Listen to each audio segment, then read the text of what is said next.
To, itong ano ni Magalong dito, yung kanyang speech dito sa isang naganap na rally. O pakinggan natin to mga bossing, mahusay to. Nalaman ko pala na February pa lang, na-dismiss na yung kaso, pero July nilabas, na-dismiss na pala yung mga kaso. Ganyan katindi ang impluensya nitong mga korap na politiko na to. Na kaya nilang sirain kung kakalabanin mo sila, pero hindi ho dapat tayo pumayag. No? Sobra na. Wala nang katapusan yung kanilang kasakiman. Especially in the fight against corruption. Dahil napakalaki hong bagay ito sa amin. Dati-rati ho, kami ho sa mga kukunti lang ho sa amin ang nakikipaglaban. I remember... by the way, congratulations sa Baguio. 7th safest city ang Baguio. Ha? Hindi ko lang alam kung sa Asia o sa buong Pilipinas. But 7th safest city. Ano yun? Malaking bagay yun. When we started this in 2019, kukunti lang ang nakikinig at naniniwala. Mantala, nung dumating yung pandemya, inumpisan hula natin uli noong 2021. And again, kukunti lang ho ang naniniwala. Sabi nga ho nung isang kaibigan ko, Senator, you know, Benji, the fight against corruption, when you look behind me, nobody is out there. Or when you look behind you, nobody is out there fighting with you. And true enough, we were subjected to massive character demolition and assassination. Kami pa ang pinalabas na kami yung corrupt, and cases were filed against us. And surprisingly, it was even used against us during this election. Only to find out, nalaman ko pala na February pa lang, na-dismiss na yung kaso, pero July nilabas, na-dismiss na pala yung mga kaso. Ganyan katindi ang impluensya nitong mga korap na politiko na to. Na kaya nilang sirain kung kakalabanin mo sila, pero hindi ho dapat tayo pumayag. Sobra na. Wala nang katapusan yung kanilang kasakiman. Kaya naman ako'y natutuwa because this is an effort, for good governance, at sa effort nato laban sa corruption, we're doing this for our young generation. At ako'y natutuwa dahil nakikita ko ngayon, ang mga kabataan ngayon ay gumagalaw. And I hope na dapat wag lang itong kampanya, itong krusada na ito, hindi dapat matapos lang ng 6 na buwan, isang taon. Dapat tuloy-tuloy po ito dapat hanggang tumino ang ating mga political leaders. Ganun na rin po yung ating mga bureaucrats na nakipag-ugnayan. No, itong corruption na nangyayari po na ito po ay syndicated na, highly organized crime. Kung ang nakikita nyo, akala nyo yung mga contractor lang ang may sala, hindi po yan. May sala ang contractor, may sala yung mga involved dyan sa mga infrastruktura na proyekto. Hindi pa yan. Ang pinaka-sakim dyan, pinaka-mastermind dyan, yung mga politiko. Kaya hindi ho dapat tayo huminto. Dahil ito'y laban ho natin para sa kabataan, laban din ho natin to para sa ating bayan. Kaya dito sa Baguio, pinapayagan ko po ang social activism.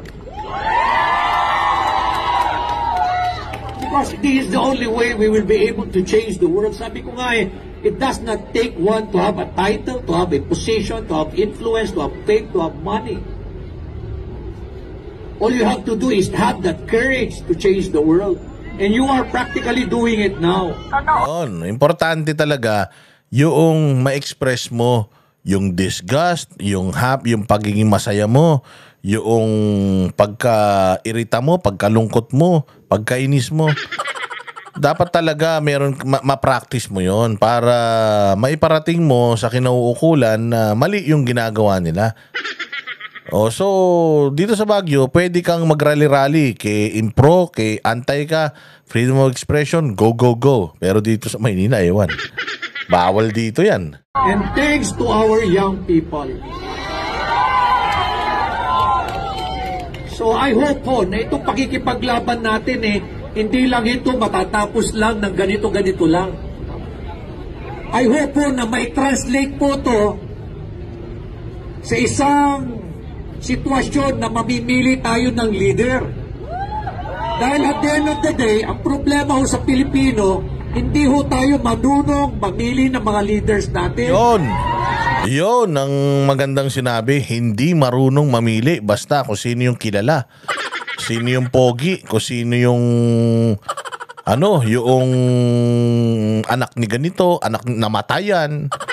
Yun ang binoboto. Hindi tinitingnan yung track record. Pinakitaan lang ho tayo ng pera, nasisira na ho yung diskarte natin. Tandaan ho ninyo, masarap ang... Sumigaw, ayuda. Sa Baguio to supposedly, BBM to. Pero kita mo, ayuda. Alam din nila mali yung ginagawa pero tanggap na tanggap yung iba dyan. Sko po. Pera.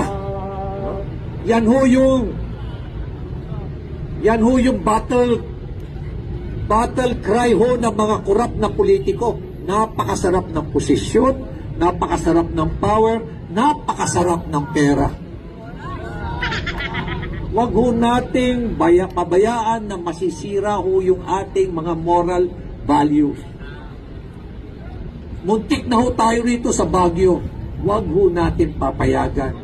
Pero hindi lang ho Baguio ang ilalaban. Makikipaglaban lang ho tayo for Baguio only. Hindi ho dapat. Para sa buong bansa. Para ho sa buong bansa.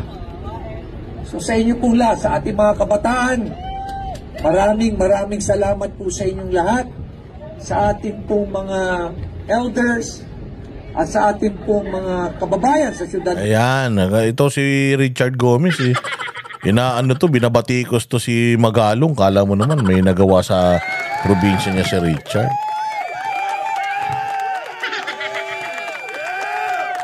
Hindi ba? Ganda-ganda ng mga balita natin. Yan. Because of that, maraming salamat po. Hanggang dito na lang po tayo. Mabuhay kayo. Sana ay i-like, i-share, subscribe po kayo sa channel na to, lalo na yung mga nanonood dyan. At saka maraming salamat po sa inyong pagtangkilik. Hanggang sa susunod na vlog. Mabuhay kayong lahat. Kami ang boses ng masa, hindi natatakot. Katotohanan lang, di kami nalulunod. Walang bahid ng sismis, lahat ay totoo. Kahit sino ka pa, pag mali ka babanatan ka. Walang pinipili kulay, wala kaming kinikilingan. Basta para sa bayan, kami lalaban. Pag tama palapakan, pag mali banatan. Di matitinag, di matatakot, para sa bayan tuloy ang sigaw. Sa harap ng kamera, walang halong takot. Mga baluktot, lahat kayo'y tutumba. Ang hustisya at totoo, yun lang ang mahalaga. Kahit sinong harang, di kami matitinag. Walang pinipiling kulay, wala kaming kinikilingan.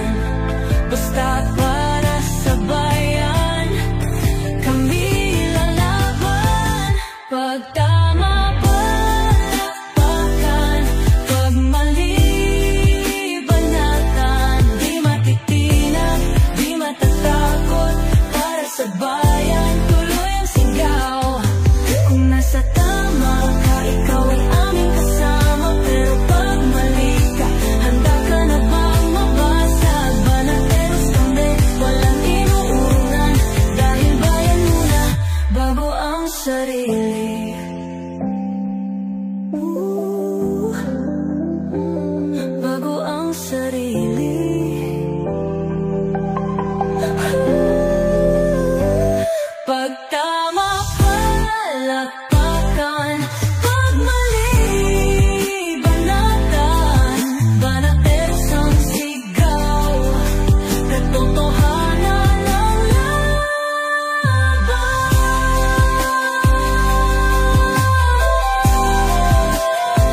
walang hanggan.